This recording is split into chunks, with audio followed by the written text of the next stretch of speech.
Going on, Jerome's? We're back in the Vikings film room. Break down the Vikings' unfortunate whatever against the Tennessee Titans. A couple bright spots. One of them is Justin Jefferson. We'll get to him in the next video, as well as Dalvin Cook ripping off a career high, a $181 on the ground. Let's get into three of his top plays. So first one was a great one. First and 10, ball in the Tennessee 39. Vikings will come out eventually. Down 6-0. No big deal. All right, so the Vikings come out in 13 personnel. Watch the play from this angle. I don't really like this angle, but it's power counter. Doing the damn thing. Dakota Dozier, Irv Smith leading the way. Dalvin Cook in for 6. Right. So now the way more interesting Madden angle. There we go. So Vikings, like we said, in 13 personnel. You got Dalvin as the 1. And then for the 3, you got Rudy, you got Gronklin, and you got Irv Smith Jr. So Tennessee's like, Huh? What? Yeah, what's going on? All right, Irv motions out to the left side. Now, what they're going to do is you're going to have Dozier and Irv pulling on this lead counter. So Tennessee front 7, all week long, their defense coordinator has been hammering in their head, hey, this team runs outside zone, outside zone, outside zone. So that's exactly what they're looking for. That's what they're going to bite on. And this is a good piece of coaching from Kubiak because he predicted that and setting up this counter off of outside zone action was phenomenal. So right away, right at the snap, again, what you're looking for with outside zone is that flat lateral step. So they're faking outside zone to the left, and then you got Bradbury, Samia, Brian O'Neill, Rudy, and Gronklin all taking that big flat step. So right away, if you're Tennessee, if you're up front, if you're the linebackers, you're just like, here we go, outside zone to our right, their left, let's go get it, right? And then also Dalvin Cook, big time jab step, really selling it, really freezing up the linebackers there. And now you got Dozier coming across. So you got Bradbury, you got everyone blocking down, and then you got Dozier coming flat right across all the asses. And now what he's going to do is block the first white that he sees. First white jersey that he sees, he's going to take care of that. So now if a body comes through the crease here, he's going to pick that up. Now, ideally what's going to happen is, since you got Rudy and Gronklin all down blocking, is that the first guy is going to be off of Gronklin's butt. And then Irv Smith is going to come behind him. He's going to get the next guy, and then Dalvin will essentially go untouched for the end zone, right?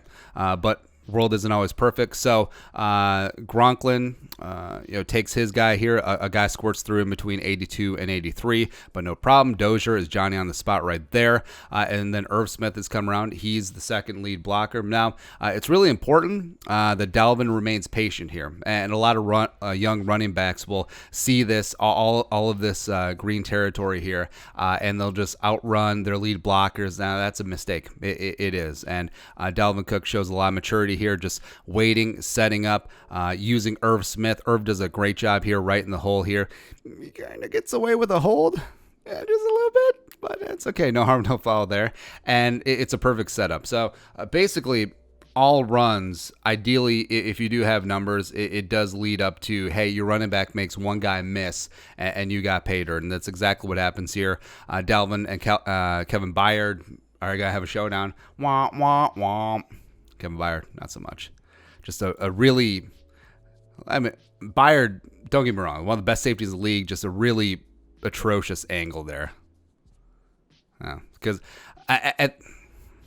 so from Byard's perspective, at this stage, there's 2 rules as a safety: nothing outside, nothing behind.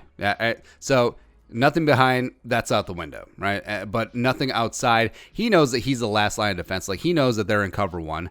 He knows that the cornerback ain't getting him. So the fact that he takes this flat inside angle where, either he might get him or no one's going to get him. What he obviously should have done is try to keep contained on Dalvin here, push Dalvin back into his help, but nothing doing there.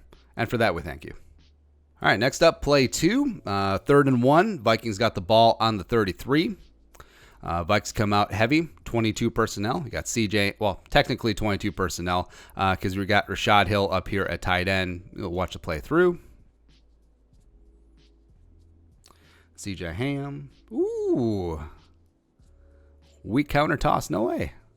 Dalvin Cook's after. Oh, also, I'll note, when I was watching the TV telecast, I thought that Malcolm Butler was coming off the sideline. Like a Titans player was coming off the sideline trying to tackle Dalvin. And then, of course, I realized that this was the Viking sideline. So just like Dalvin gets loose. Also, really smart thing to note here. So sometimes young running backs will get really careless with the football, especially got a big run. You know, you're exerting a lot of adrenaline. Everything's very exciting. But Dalvin knows. Like, Dalvin might have had just a little wake-up call right there. He's like, I mean, 27 swept at that rock, so I better tuck this thing away, and puts two hands on it. Or, sorry, 97. The play's over, two hands, and then we'll just go out of bounds. Don't need to take contact. All right, not. So, from this angle, way better angle. Again, 3rd and 1. You know that the Titans, they're down here, they're heavy, they're stacked. They got 8 men in the box, and like they're just waiting. Like we know that you're going to give the ball to Dalvin. You're probably going to run behind your best run blocker in Brian O'Neill, as well as look, you have heavy personnel in. You got a tackle in as a tight end, and also you have your biggest tight end in. Oh, no way. What's going to happen? Also, C.J. Ham, the best fullback in the league. Oh, he motions to the right. I wonder where you're going to run. Now, is it going to be 4-hole or 6-hole? Choo, bring it, right? So Tennessee obviously just bites right away. Kirk turns like it's going to be a power toss to the right, but then, whoops, everyone takes a jab step. Dalvin takes a jab step. Kirk takes a jab step, and then it's a weak side counter toss. And then, I mean, it's game over here. So it's a great job by Bradbury. He's sealing off all the cavalry, all potential help coming over. Riley Reif getting 2nd or really 3rd level up to the safety. So now it's just a showdown between Dalvin Cook and Harold Landry, who I like Harold Landry, pride of Boston College, but I'm taking Dalvin every single time here. And it's not even anything fancy. Dalvin just literally beats him to the edge, and he's gone, right? Like, this isn't a shaking out of the jock. This is just a run.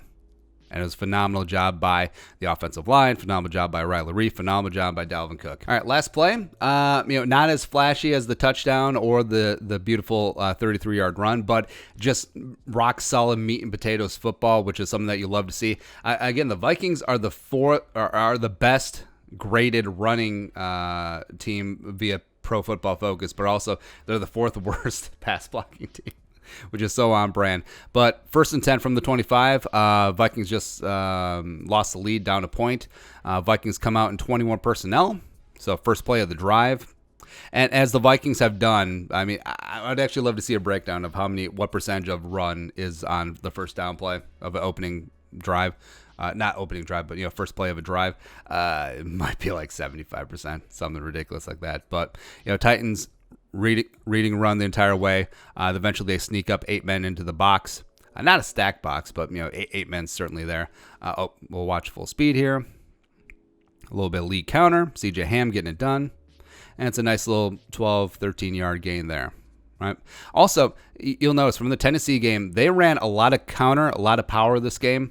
A lot of it off of outside zone action. So, the Vikings, this is the fun part about the cat and mouse game where, you can run outside zone to death and have great success, and the Vikings certainly have that. And then the Vikings know that the Titans know that the Vikings know that the Titans will be preparing for this. So the Vikings had a ton of counters off of the outside zone action, and it worked. And there's a big reason why Dalvin Cook had a monster day. They got him the rock, as well as a really good game plan by Gary Kubiak, and the Vikings offensive line in the run game perform. So again, lead counter. So outside zone to the left, everyone's taking that flat step. Tennessee getting locked in. Dalvin putting that foot in the ground, really selling it. That's going to be an outside zone to the left. And then all of a sudden you get C.J. Ham trickling across the formation. You got a lead counter going on, and it's great. I mean, C.J. Ham leading the way. Great block by Kyle Rudolph here. And C.J. Ham on Harold Landry. And again, it's nothing fancy. I mean, it's nothing fancy. It just hat on a hat, and then your running back makes one guy miss. Unfortunately, it's Kevin Byard yet again. Kevin Byard, man. He's a great player, but did not have a great day against Dalvin Cook. But Yep, that was it. Those a couple of highlights of Dalvin's big 181-yard game. What are your thoughts about our thoughts? Vikings Film Room. Let us know in the comments section below. Subscribe for daily Vikings takes. Want to support that work? Pull us on the Venmo. But until next time, Skull, production value. Gonna seal that outside zone and counter back and burp. And then burp. Burp.